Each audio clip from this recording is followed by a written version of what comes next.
السلام علیکم ورحمۃ اللہ تعالی وبرکاتہ۔ مرکز اہل سنت جامعہ رضویہ منظر اسلام کے یوٹیوب چینل ہم سبق درس نظامی میں آپ کا خیر مقدم ہے۔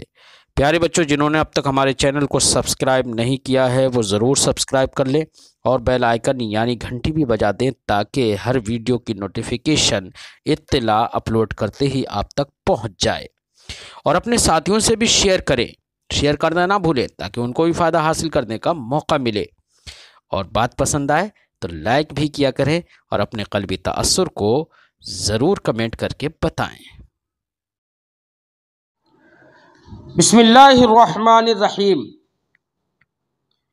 باب کراہیت ما یستنجا بہ، یہ باب ہے اس کی کراہیت کے بیان میں جس سے استنجا کیا جائے، یعنی کون سی چیزوں سے استنجا کرنا مکروہ ہے، ناپسندیدہ ہے، اس کے بیان میں یہ باب ہے۔ حدثنا حناد حدثنا حفص بن غیاث عن داؤد بن ابی ہند عن الشعبی عن علقمۃ عن عبد اللہ بن مسعود قال قال رسول اللہ صلی اللہ علیہ وسلم لا تستنجوا بالروث ولا بالعظام فإنه زاد اخوانکم من الجن۔ امام ترمذی علیہ رحمت و رضوان فرماتے ہیں ہم سے حدیث بیان کی حناد نے، انہوں نے کہا کہ ہم سے حدیث بیان کی حفص ابن غیاث نے، انہوں نے روایت کی داؤد ابن ابی ہند سے، انہوں نے روایت کی شعبی سے، وہ روایت کرتے ہیں حضرت علقمہ سے، انہوں نے روایت کی عبداللہ ابن مسعود رضی اللہ تعالی عنہم سے۔ قال، انہوں نے فرمایا قال رسول اللہ صلی اللہ علیہ وسلم، رسول اللہ صلی اللہ علیہ وسلم نے ارشاد فرمایا لا تستنجوا بالروث ولا بالعظام، سرکار نے ارشاد فرمایا کہ تم گوبر کی کنڈی سے اور ہڈیوں سے استنجا مت کرو۔ روث کا معنی گوبر، ولا بالعظام، یہ عظام یا عظم کی جمع ہے ہڈی کے معنی میں۔ لا تستنجوا بالروث ولا بالعظام، تم گوبر سے، لید سے، چاہے وہ گھوڑے کی لید ہو، چاہے گائے بیل بھینس وغیرہ بکری وغیرہ کی مینگنیاں اور گوبر ہو، سب کو شامل ہے روث۔ ولا بالعظام، اور عظام یا عظم کی جمع بمعنی ہڈی، اور تم ہڈیوں سے اور گوبر وغیرہ سے استنجا مت کرو۔ کیوں استنجا مت کرو؟ سرکار نے منع کیوں فرمایا؟ فَإِنَّهُ زَادُ إِخْوَانِكُم مِّنَ الْجِنِّ، سرکار نے ارشاد فرمایا کیونکہ یہ گوبر اور ہڈیاں یہ تمہارے بھائی جنوں کا توشہ ہے، کھانا ہے۔ اس کا مطلب یہ ہوا کہ گوبر اور ہڈیوں سے استنجا کرنا جو ممنوع سرکار نے ممنوع فرمایا، وہ اس لیے کہ وہ جنات کا کھانا ہے۔ سب سے پہلے تو یہاں پر یہ سمجھیے کہ جنات کا کھانا یہ چیزیں ہیں، تو علماء تین مذاہب پر ہیں۔ بعض نے یہ کہا کہ جنات کچھ کھاتے پیتے نہیں ہیں، وہ صرف سونگھ لیتے ہیں، اور بعض لوگوں نے یہ کہا کہ جنات اس طور سے کھاتے پیتے نہیں ہیں کہ وہ ان کے حلق کے نیچے کھانا پینا جائے اور وہ چبائیں، بلکہ ان کا کھانا پینا کچھ الگ طریقے کا ہوتا ہے۔ اور ایک قول یہ ہے کہ جیسے ہم کھاتے پیتے ہیں اور چباتے ہیں چیزوں کو، ویسے ہی جنات کھاتے پیتے ہیں اور چباتے ہیں۔ یہی قول وہ ہے جو بہت ساری احادیث سے مؤید ہے، بہت ساری احادیث اس پر دلیل ہے۔ بہرحال جنات بھی کھاتے پیتے ہیں، اور ایک قول یہ ہے کہ کچھ جنات کھاتے پیتے ہیں اور کچھ جنات کھاتے پیتے نہیں ہیں۔ تو یہ مختلف اقوال تھے جنات کے کھانے پینے کے بارے میں، لیکن نبی کریم صلی اللہ علیہ وسلم نے فرمایا فَإِنَّهُ زَادُ إِخْوَانِكُمْ، یہ تمہارے بھائی جنات کا توشہ ہے۔ تو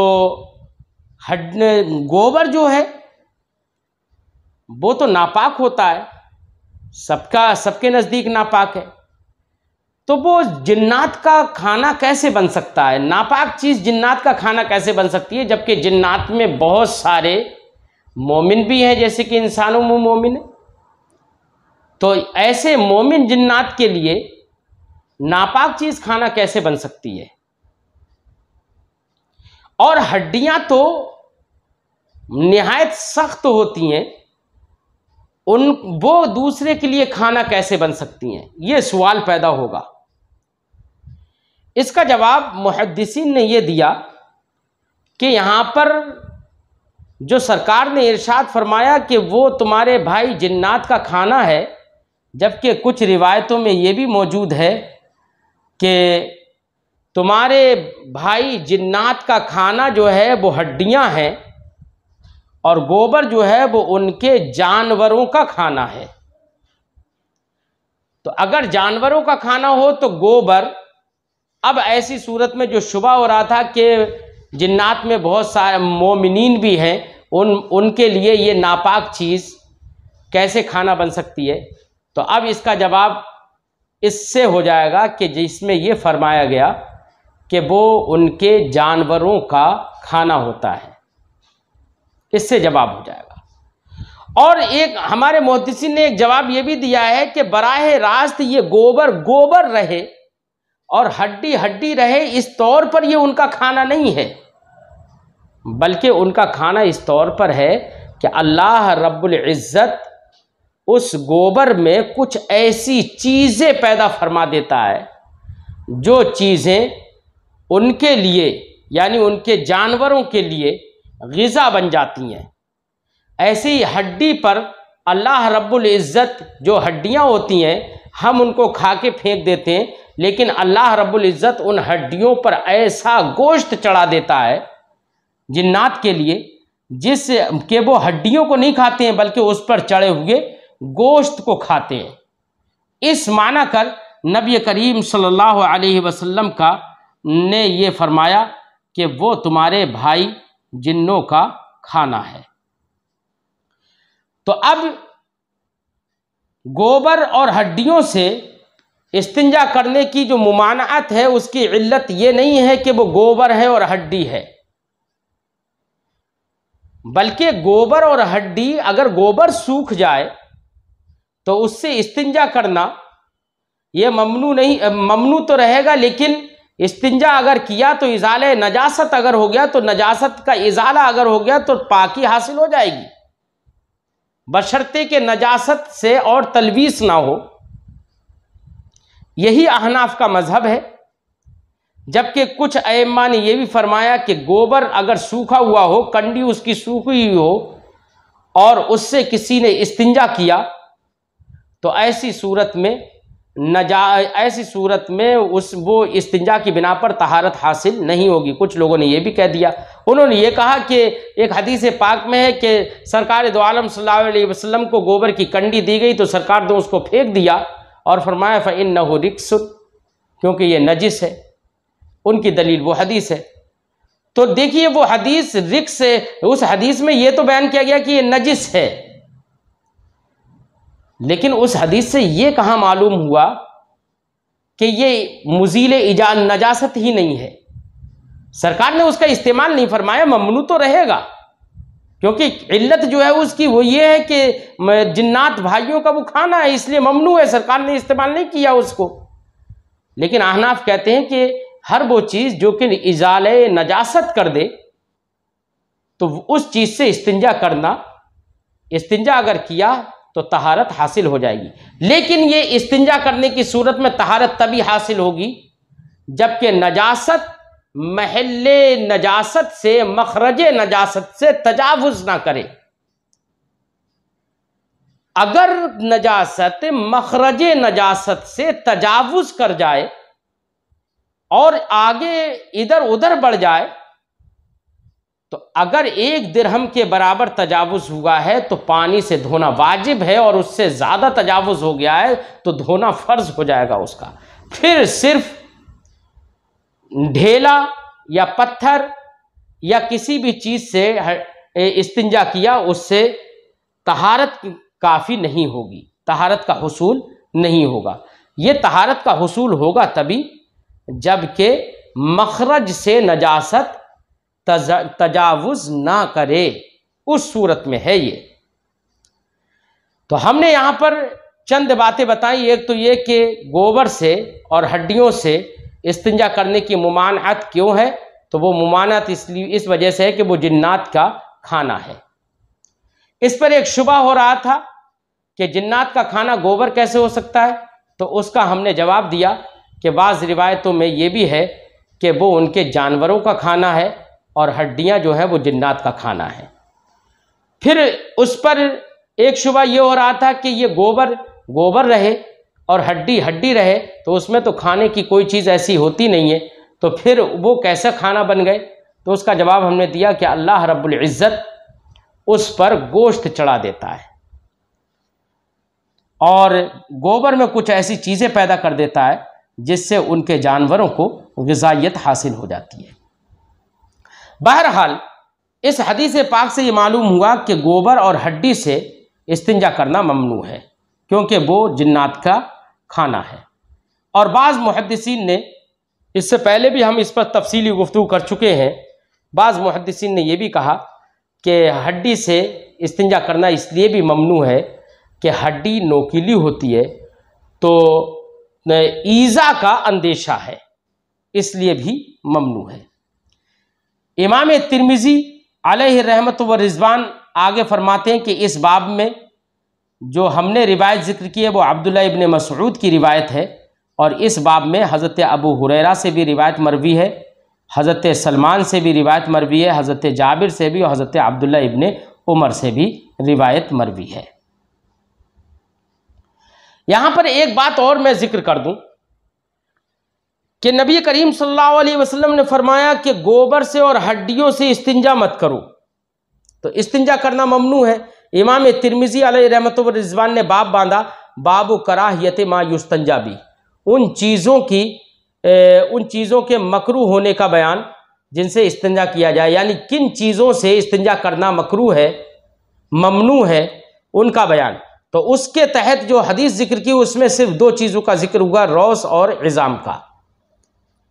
یہاں پر میں ایک بات یہ بھی ذکر کر دوں کہ کاغذ جو ہوتا ہے اس سے بھی استنجا کرنا ممنوع ہے۔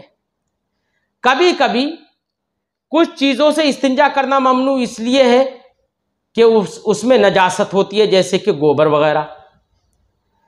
کچھ چیزوں سے استنجا کرنا ممنوع اس لیے ہے کہ اس میں صلابت ہوتی ہے، سختی ہوتی ہے، نوکیلا پن ہوتا ہے، ایذا کا اندیشہ ہوتا ہے، جیسے کہ ہڈی، یا یہ کہ یہ کھانا ہے۔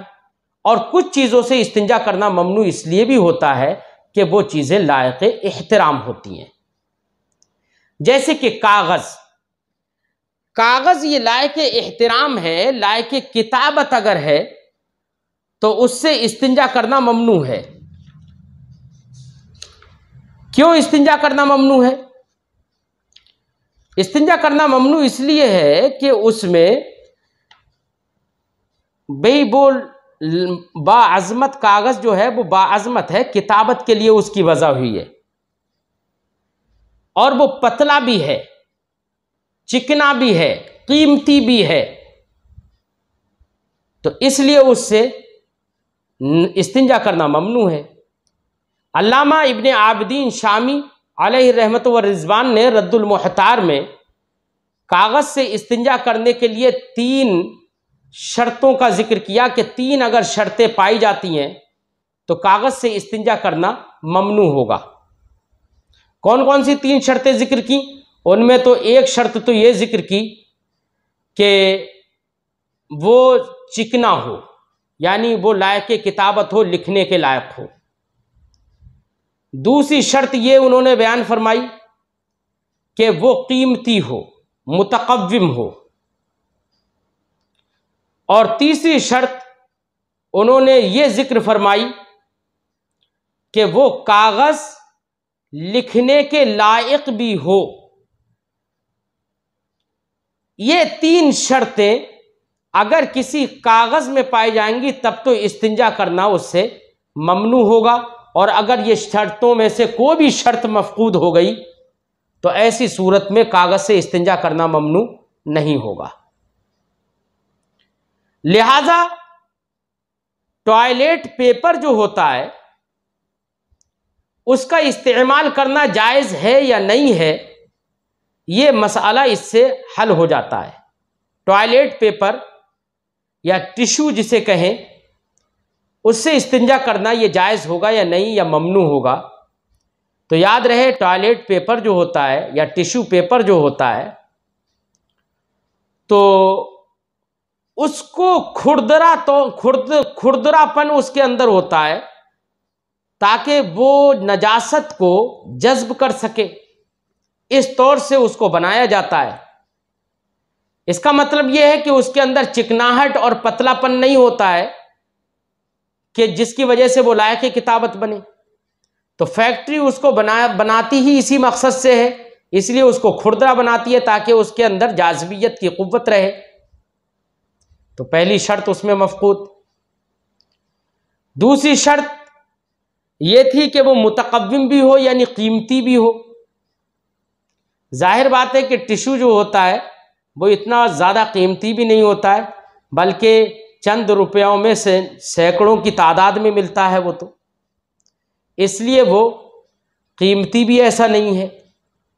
تیسرا یہ کہ وہ لائق کتابت ہو، تو ٹشو یا ٹوائلٹ پیپر جو ہوتا ہے وہ لائق کتابت بھی نہیں ہوتا ہے کہ اس پر لکھا تو جا ہی نہیں سکتا، کیونکہ اس کو بنایا کھردرا جاتا ہے، اس کے اندر جاذبیت کی قوت پیدا کی جاتی ہے، تو وہ لائق کتابت ہوتا ہی نہیں ہے۔ اس پہ لکھنا چاہیں تو لکھنے کو تو آپ زمین پر بھی لکھنا چاہیں تو زمین پہ بھی لکھ سکتے ہیں، ایسے تو قلم تو اس پہ بھی چل جائے گا، زمین پر بھی ایسے ٹوائلٹ پیپر بھی چل جائے گا، لیکن ٹوائلٹ پیپر کی وضع اس کے لیے ہوئی ہی نہیں ہے۔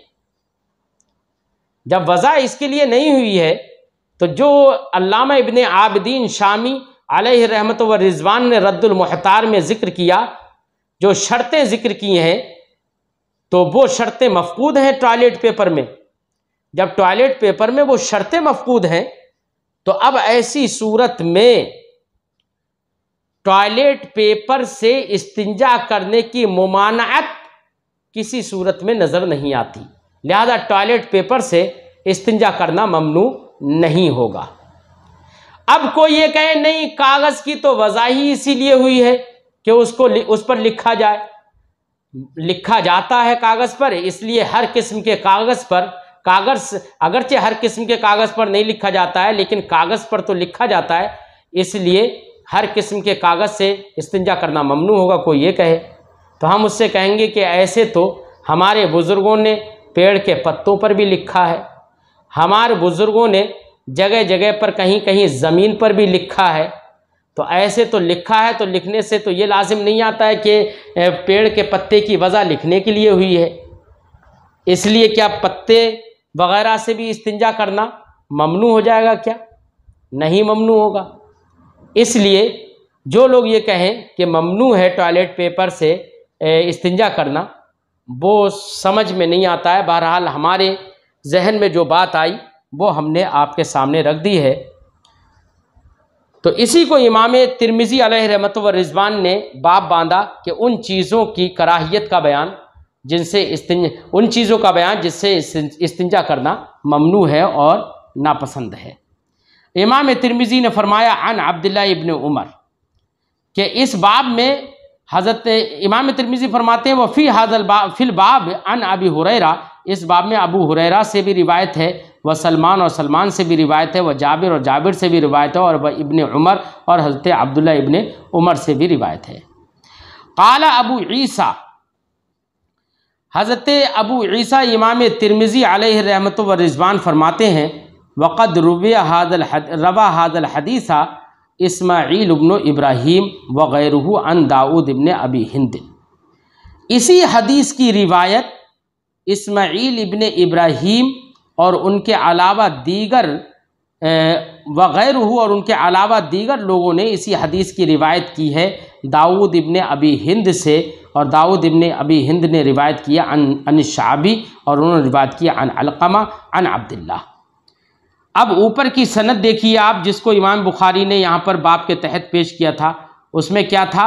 حدثنا حناد حدثنا حفص بن غیاث عن داؤد، تو داؤد ہے نا، داؤد کے بعد داؤد ابن ابی ہند ہے، اور داؤد ابن ابی ہند نے روایت کی شعبی سے، انہوں نے روایت کی علقمہ سے، انہوں نے روایت کی عبداللہ ابن مسعود سے، تو داؤد کے بعد جو ہے روایت کہہ رہے ہیں امام ترمذی کہ اسی حدیث کی روایت دیگر لوگوں نے، یعنی حناد نے جو کی ہے اوپر، ویسے ہی اس حدیث کی روایت اسماعیل ابن ابراہیم اور دیگر لوگوں نے بھی داؤد سے کی ہے، جیسے کہ حفص ابن غیاث نے داؤد سے روایت کی ہے۔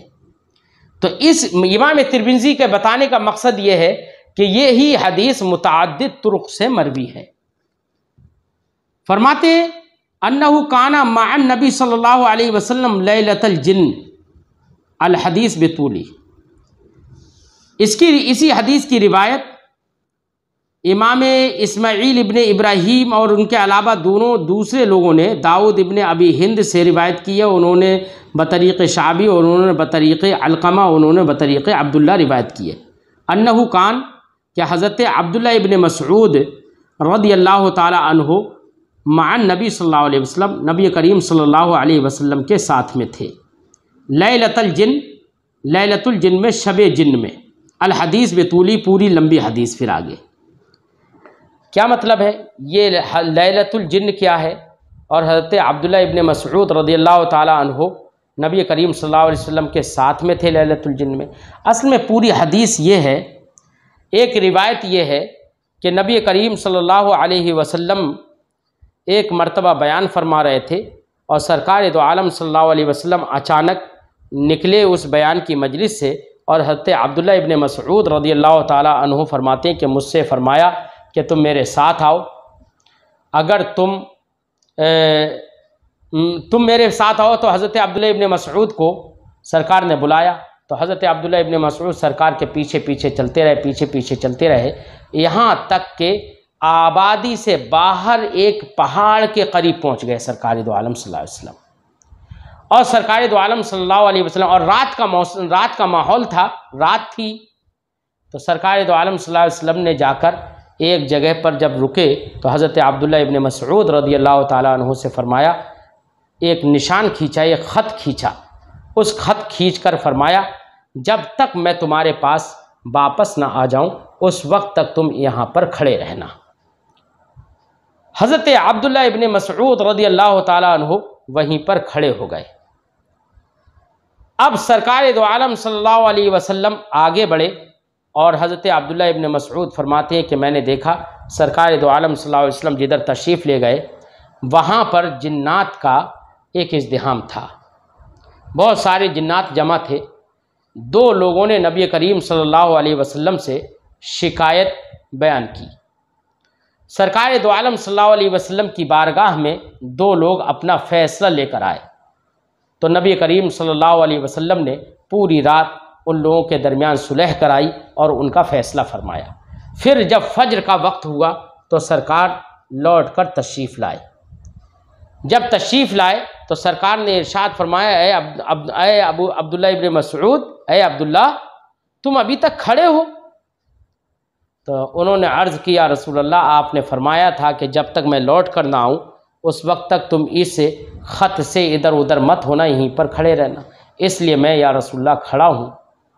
تو نبی کریم صلی اللہ علیہ وسلم نے وضو فرمایا، اور حضرت عبداللہ ابن مسعود نے بھی وضو کیا، اور دو لوگ اور آ گئے جنہوں نے وضو کر کے سرکار سے امامت کا مطالبہ کیا، سرکار نے نماز پڑھائی اور پھر وہ دونوں لوگ چلے گئے۔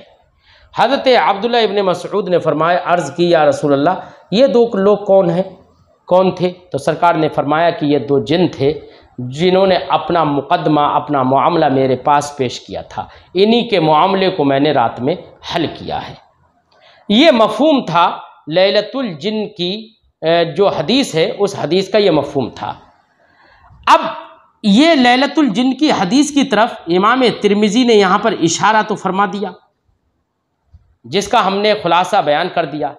امام ترمذی کیا بتانا چاہتے ہیں؟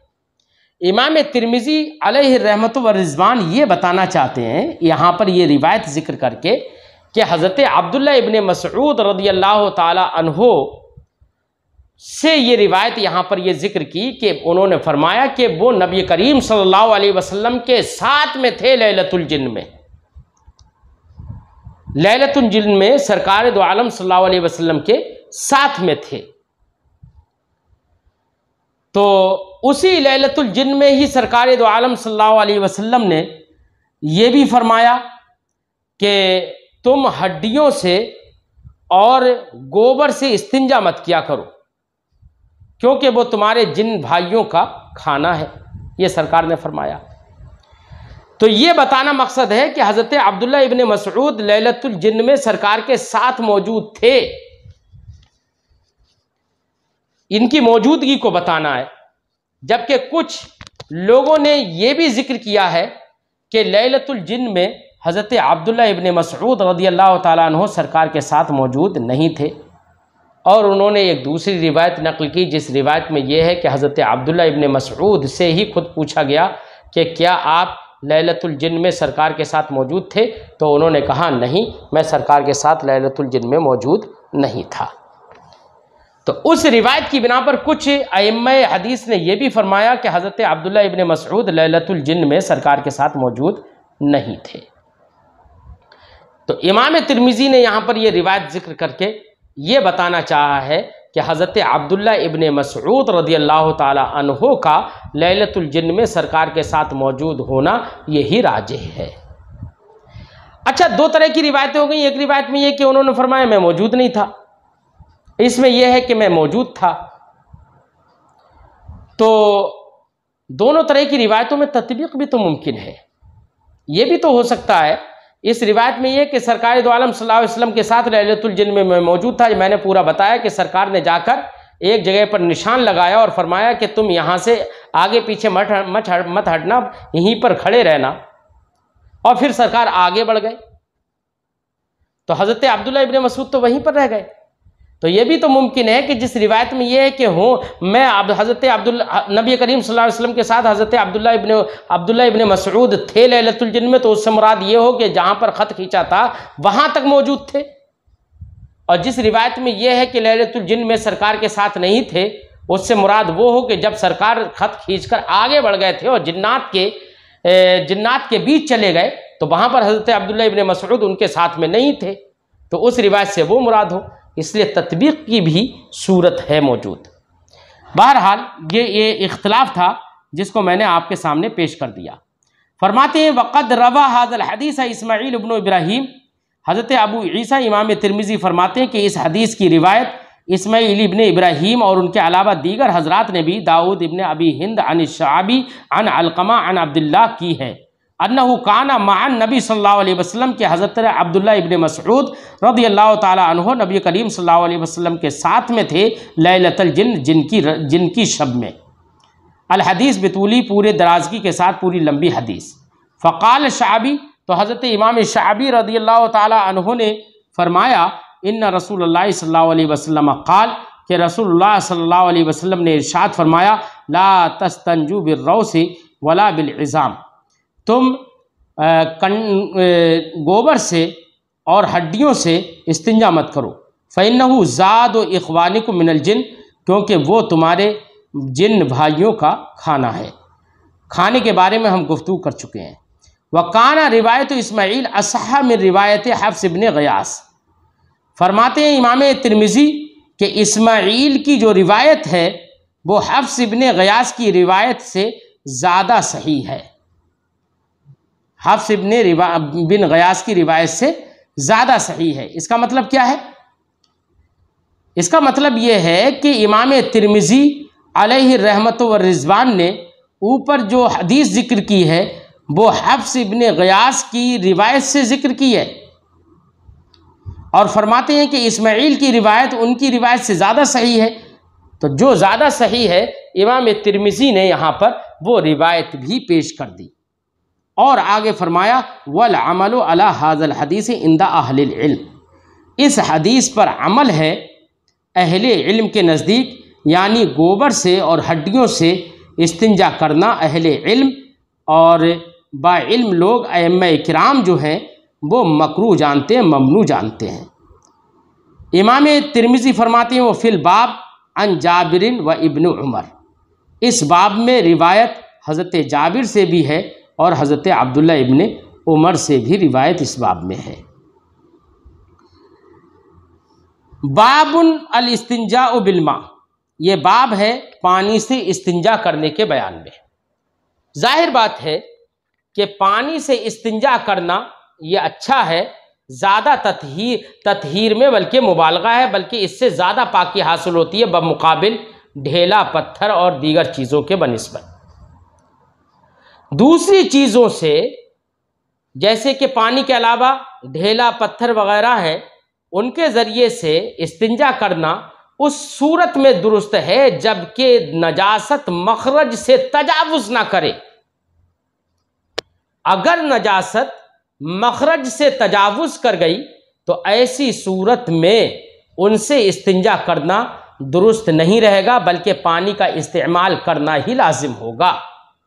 جیسے کہ اگر کوئی نجاست جسم کے کسی حصے پر لگ گئی، مثلا ہمارے پیٹ پر، ہاتھ پر، کہیں پر لگ گئی، تو صرف ڈھیلا اور پتھر سے استنجا کرنے کی طرح اس کو صاف کر لینا یہ کافی نہیں ہوگا، بلکہ پانی سے دھونا واجب ہوگا۔ ایسے ہی اس صورت میں بھی پانی سے دھونا لازم ہوگا جس صورت میں نجاست مخرج سے تجاوز کر جائے۔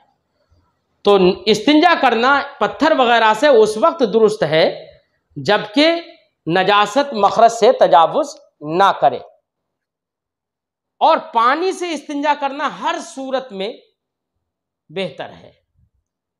اگر ڈھیلا بھی ہو اور پانی بھی ہو تو ایسی صورت میں کس سے استنجا کرنا افضل ہے؟ تو ہمارے ائمہ نے فرمایا ایسی صورت میں پانی ہی سے استنجا کرنا افضل ہے، کیونکہ وہ علی الاطلاق مطہر ہے۔ اور اگر ڈھیلا اور پانی دونوں ہیں تو ایسی صورت میں افضل یہ ہے کہ دونوں کا اجتماع کرے، یعنی ڈھیلے کا بھی استعمال کرے اور پھر پانی کا بھی استعمال کرے، جیسے کہ اہل قباء کرتے تھے۔ اہل قباء نے ڈھیلے کے ساتھ ساتھ پانی کا استعمال کیا، جس کی وجہ سے اللہ رب العزت نے قرآن پاک میں ان کی حمد و ان کی مدح و ستائش کی اور ان کی تعریف کی۔